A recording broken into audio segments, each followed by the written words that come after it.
അപ്പോൾ മനുഷ്യധനം കുറവും മൂലധനം കൂടുതലുമുള്ള ഒരു മെത്തേഡാണ് ഇത് യന്ത്രത്തറി എന്ന് പറയുന്നത്.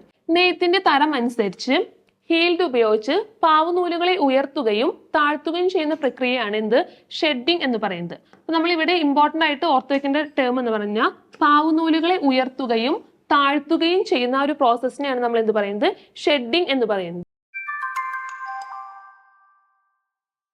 Hello, welcome to competitive cracker. ഞാൻ ബിന്ദുജ വിജയൻ. നമ്മുടെ കേഡറ്റ് കാറ്റഗറി ഫോർ സൂയിങ്ങില് വളരെ ഇമ്പോർട്ടന്റ് ആയ ഒരു ടോപ്പിക്കാണ് ഇത് നെയ്ത്ത്, അതായത് വീവിംഗ് എന്ന് പറയുന്നത്. നമുക്കറിയാം തുണി നിർമ്മാണം ഏറ്റവും കൂടുതൽ നടത്തുന്നത് വീവിംഗ് ചെയ്തിട്ടാണ്. ഇത് കൂടാണ്ട് നിറ്റിങ്, അതുപോലെ ഫെൽറ്റിങ്, നോൺ മൂവിംഗ് മെത്തേഡ്സിലൊക്കെ നമ്മൾ തുണി നിർമ്മിക്കുന്നുണ്ട്. പക്ഷെ ഏറ്റവും കൂടുതൽ ചെയ്യുന്നത് ഏതാണ്? നെയ്ത്ത് രീതിയിലാണ്. അതുകൊണ്ട് തന്നെ നമ്മുടെ എക്സാമിനും അതെ നമുക്ക് അറിഞ്ഞിരിക്കേണ്ട ഏറ്റവും കുറച്ച് ബേസിക് ആയിട്ടുള്ള കാര്യങ്ങളാണ്. അപ്പൊ നെയ്ത്തുമായിട്ട് റിലേറ്റ് ചെയ്തുള്ള ആ സ്റ്റെപ്പുകളും കാര്യങ്ങളും നമുക്കൊന്ന് നോക്കാം. നമ്മൾ പറഞ്ഞു നെയ്ത്ത് ചെയ്യാൻ വേണ്ടിയിട്ട് നമ്മൾ ഉപയോഗിക്കുന്ന ഒരു ഉപകരണം അല്ലെങ്കിൽ ഒരു യന്ത്രം ഇപ്പോഴാണ് നമ്മൾ യൂസ് ചെയ്യുന്നത്. ആദ്യമല്ല ഒരു ഉപകരണത്തിലാണ് ചെയ്തുകൊണ്ടിരുന്നത്. അതിനെയാണ് നമ്മൾ എന്ത് പറയുന്നത്? തറി അല്ലെങ്കിൽ ലൂം എന്ന് പറയുന്നത്. അപ്പോൾ നമ്മൾ മനുഷ്യധ്വാനം കൊണ്ട് ചെയ്യുന്നതാണെങ്കിൽ അതിനെ കൈത്തറി എന്നും യന്ത്രത്തിന്റെ സഹായത്തോടെ ചെയ്യുന്നതാണെങ്കിൽ യന്ത്രത്തറി എന്നും പറയാറുണ്ട്. അപ്പോൾ നെയ്ത്തിൽ ചെയ്യുന്നത് രണ്ട് രീതിയിൽ നമ്മൾ ചെയ്യാറുണ്ട്. കൈത്തറിയിലും ചെയ്യാറുണ്ട്, യന്ത്രത്തറികളിലും ചെയ്യാറുണ്ട്. അപ്പൊ കൈത്തറികൾ ചെയ്യുമ്പോൾ അവിടെ നമ്മൾ മനുഷ്യധ്വാനം, നമ്മളൊരു മാൻ പവർ വെച്ചിട്ടാണ് ചെയ്യുന്നത്. നമ്മൾ ആരെങ്കിലും ആ ഒരു പ്രോസസ്സ് ചെയ്യണം. അപ്പൊ മനുഷ്യധ്വാനം കൊണ്ട് കുഴിത്തറികളിലോ അല്ലെങ്കിൽ ഫ്രെയിം തറികളിലോ തുണി നിർമ്മിക്കുന്നതിനെയാണ് നമ്മൾ എന്ത് പറയുന്നത്? കൈത്തറി എന്നറിയപ്പെടുന്നത്. അപ്പൊ നമ്മളൊരു മാൻ പവർ വെച്ചിട്ടാണ് ചെയ്യുക. അവിടെ എന്താണ്?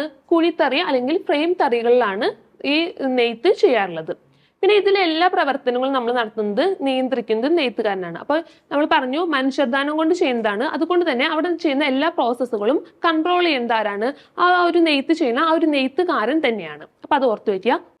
അപ്പൊ നമ്മൾ കൈത്തറിയുടെ കാര്യം പറഞ്ഞു. ഞാൻ ഒരു കൈത്തറിയിൽ നിർമ്മിക്കുന്ന കുറച്ച് ഫേമസ് ആയിട്ടുള്ള കുറച്ച് വസ്ത്രങ്ങളുണ്ട്. അതിന്റെ ജസ്റ്റ് നെയിമുകളൊന്ന് ഓർത്തു വയ്ക്കാം. നമ്മൾ പറഞ്ഞു കൈത്തറിയിലാണ് ചെയ്യുന്നതെങ്കിൽ കുറച്ച് മനുഷ്യധ്വാനം ആവശ്യമുള്ള കാര്യങ്ങളാണ്. അതുകൊണ്ട് തന്നെ അതൊരു യൂണീക്ക് ആയിട്ടുള്ള പ്രൊഡക്ട്സ് ആണ്. അതിന് എക്സാമ്പിൾസ് ആണ് കാഞ്ചീപുരം പട്ട് സാരികള്, അതുപോലെ ബാലരാമപുരം കസവ് സാരികൾ, ചേന്ദമംഗലം സാരികള്, കുത്താമ്പുള്ളി സെറ്റ് മുണ്ടുകൾ. ഇതെല്ലാം നമ്മൾ ട്രഡീഷണൽ ആയിട്ട് ഫോളോ ചെയ്തു വരുന്ന കുറച്ച് പ്രൊഡക്ട്സ് ആണ്. അതുപോലെ നമ്മൾ ഹാൻഡ്ലൂം അതായത് നമ്മൾ കൈത്തറിയിൽ ചെയ്യുന്ന കുറച്ച് പ്രൊഡക്ട്സ് ആണ്. അപ്പൊ ഇത് എക്സാമിന് മുന്നേ ചോദിച്ചിട്ടുള്ള ക്വസ്റ്റ്യൻ ആണ്. അപ്പൊ ഈ ഒരു പേരുകൾ ഓർത്തു വെക്കുക. കാഞ്ചീപുരം പട്ട് സാരികള്, ബാലരാമപുരം കസവ് സാരികള്, ചേന്ദമംഗലം സാരികള്, കുത്താമ്പുള്ളി സെറ്റ് മുണ്ടുകൾ. അപ്പൊ ഇതൊന്ന് ഓർത്തു വെക്കുക. പിന്നെ ഇത് പഠിക്കുന്ന സമയത്ത് ഈ ഒരു സ്ഥലങ്ങൾ എവിടെയാണെന്നും കൂടി അതിന്റെ കൂടെ ഒന്ന് ആഡ് ചെയ്ത് വെക്കുക ഒരു ഇൻഫർമേഷൻ എന്ന രീതിയിൽ.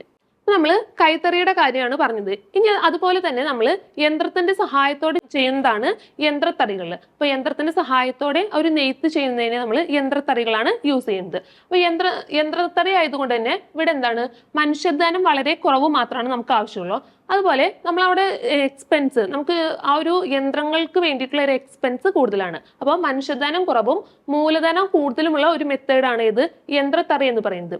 ഇവിടെ ഈ ഒരു യന്ത്രത്തറി നമുക്ക് ഇരുമ്പ് അതുപോലെ ഉരുക്കിലൊക്കെയാണ് ഈ ഒരു യന്ത്രത്തറികൾ നിർമ്മിക്കുന്നത്. അപ്പൊ ഇരുമ്പിലും ഉരുക്കിലും തീർത്ത ചട്ടങ്ങളിൽ മോട്ടറുകൾ ഘടിപ്പിച്ചിട്ട് പ്രവർത്തിക്കുന്ന തറികളാണ് ഇത് യന്ത്രത്തറികൾ എന്ന് പറയുന്നത്. പിന്നെ ഈ ഒരു പ്രോസസ്സ് നമ്മൾ പറഞ്ഞു മനുഷ്യധനം കുറവാണ്, പിന്നെ അതിനുള്ള മൂലധനം കൂടുതലാണ് പറഞ്ഞു.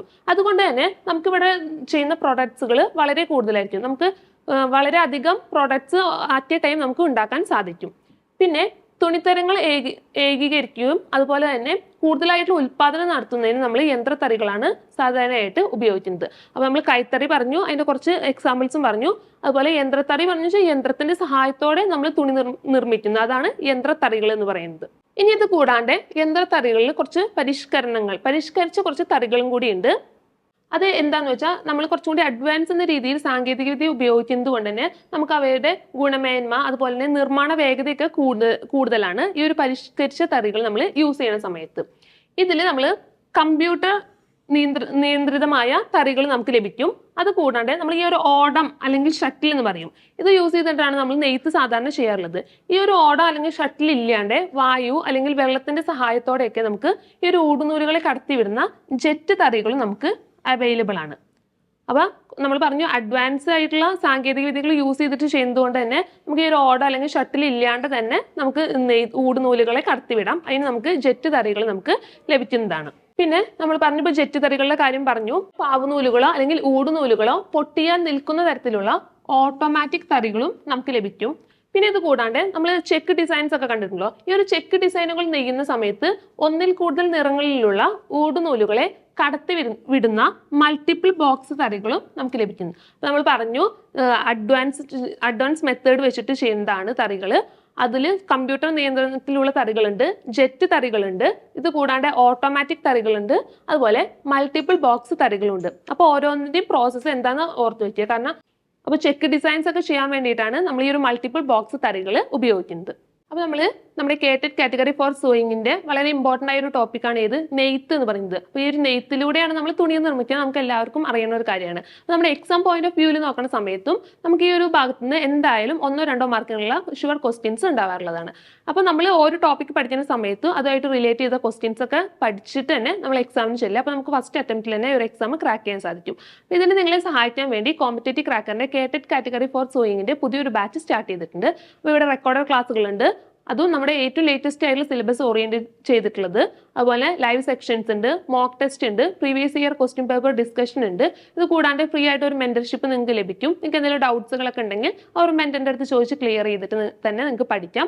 ഇത് കൂടാണ്ട് ഒരു വെൽ സെറ്റിൽഡ് ആയിട്ടുള്ള ഒരു സ്റ്റഡി പ്ലാനും നിങ്ങൾക്ക് ലഭിക്കും. നിങ്ങൾക്ക് എക്സാം ടൈം എടുക്കും തോറും ഏതൊക്കെ രീതിയിലാണ് ആ ഒരു പോർഷൻസ് കംപ്ലീറ്റ് ചെയ്യേണ്ട രീതിയിലുള്ള ഒരു സ്റ്റഡി പ്ലാൻ തന്നെ നിങ്ങൾക്ക് ലഭിക്കും. ഈ ഒരു കോഴ്സിനെ കുറിച്ച് കൂടുതൽ ഡീറ്റെയിൽസ് അറിയാൻ വേണ്ടിയിട്ട് ഈ ഒരു ബോർഡ് നമ്പറിൽ കോൺടാക്ട് ചെയ്യും. അപ്പോൾ നമ്മൾ പറഞ്ഞു നമ്മുടെ നെയ്ത്ത് പ്രോസസ്സിലെ കൈത്തറിയുടെ കാര്യം പറഞ്ഞു, യന്ത്രത്തറികളുടെ കാര്യം പറഞ്ഞു, പിന്നെ പരിഷ്കരിച്ച തറികളുടെ കാര്യം നമ്മൾ പറഞ്ഞു. ഇനി നമ്മൾ ഈ നെയ്ത്തിലത്തെ 3 സ്റ്റെപ്പുകളാണ്. നമ്മൾ ഈ ഒരു നെയ്ത്ത് എന്നൊരു പ്രോസസ്സ് ചെയ്യുന്നത് ഈ ഒരു 3 സ്റ്റെപ്പുകൾ കൂടെ ആണ്. അപ്പോൾ ആ ഒരു 3 പ്രോസസ്സാണ് നമ്മൾ ഇനി പഠിക്കുന്നത്. പക്ഷേ ഈ ഒരു 3 പ്രോസസ്സ് നമ്മൾ പഠിക്കുന്ന സമയത്ത് കുറച്ച് വളരെ ഇമ്പോർട്ടൻ്റ് ആണ്. കാരണം ആ ഒരു ഡെഫിനേഷൻ തന്നിട്ട് ഇത് ഏതൊരു പ്രോസസ്സാണ്, ആ ഒരു രീതിയിലുള്ള ക്വസ്റ്റ്യൻസ് ആണ് ഈ ഭാഗത്ത് നിന്ന് ഉണ്ടാവുക. അപ്പോൾ 3 പ്രോസസ്സാണ് ഉള്ളത്. അതിൽ ഓരോ ക്വസ്റ്റ്യൻ പേപ്പറിലും 1-2 പ്രോസസ്സുകൾ വെച്ചിട്ട് ചോദിക്കാറുള്ളതാണ്. അപ്പോൾ നമ്മുടെ ഫസ്റ്റ് പ്രോസസ്സാണ് എന്ത് പറയുന്നത്, ഷെഡിങ് എന്ന് പറയുന്നത്. അപ്പോൾ ഇത് ഫസ്റ്റ് പ്രോസസ്സാണ്, അത് ഓർത്ത് വയ്ക്കുക. ഇനി ഷെഡിങ്ങിന്റെ ഡെഫിനേഷനാണ് നമ്മൾ ഫസ്റ്റ് പഠിക്കുന്നത്.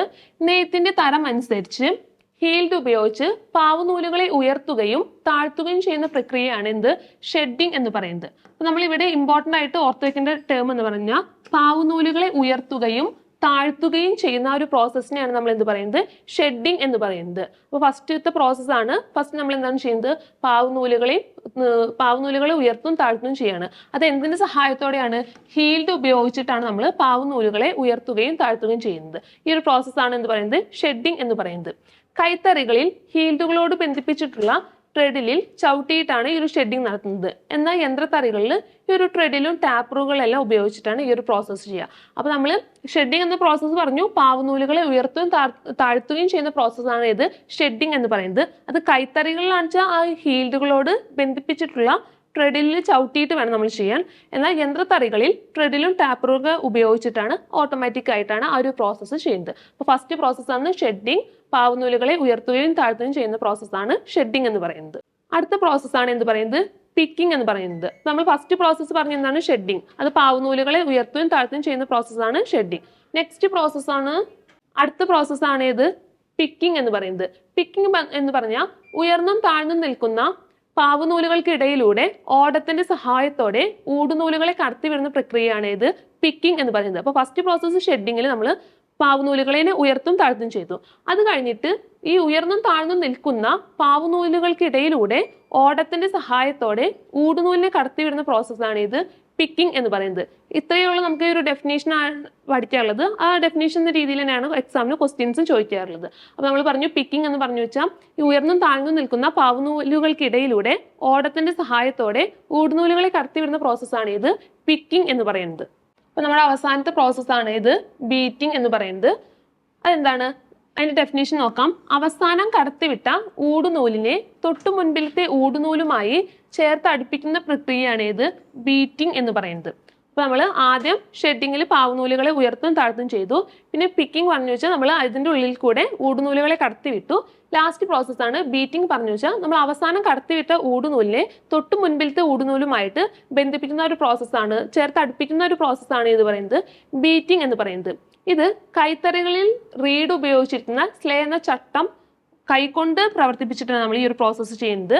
എന്നാൽ യന്ത്രത്തറികളിൽ ഈ ഒരു സ്ലേയെ യാന്ത്രികമായിട്ടാണ് ചലിപ്പിക്കുന്നത്. അപ്പൊ നമ്മൾ കൈത്തറികളിൽ നമ്മൾ പറഞ്ഞു എല്ലാ പ്രോസസ്സും നമ്മൾ തന്നെ ചെയ്യണം, ആ ഒരു നെയ്ത്തുകാരൻ തന്നെ ചെയ്യണം. എന്നാൽ യന്ത്രത്തറികളിൽ അത് ഓട്ടോമാറ്റിക് ആയിട്ട് ചെയ്യാൻ സാധിക്കും. അപ്പോൾ ലാസ്റ്റത്തെ പ്രോസസ്സാണ് ഇത് ബീറ്റിംഗ് എന്ന് പറയുന്നത്. നമ്മൾ അവസാനം കടത്തിവിട്ട ഊടുനൂലിനെ തൊട്ട് മുൻപിലത്തെ ഊടുനൂലുമായി ചേർത്ത് അടുപ്പിക്കുന്ന ഒരു പ്രോസസ്സാണ് ഇത് പറയുന്നത് ബീറ്റിംഗ് എന്ന് പറയുന്നത്.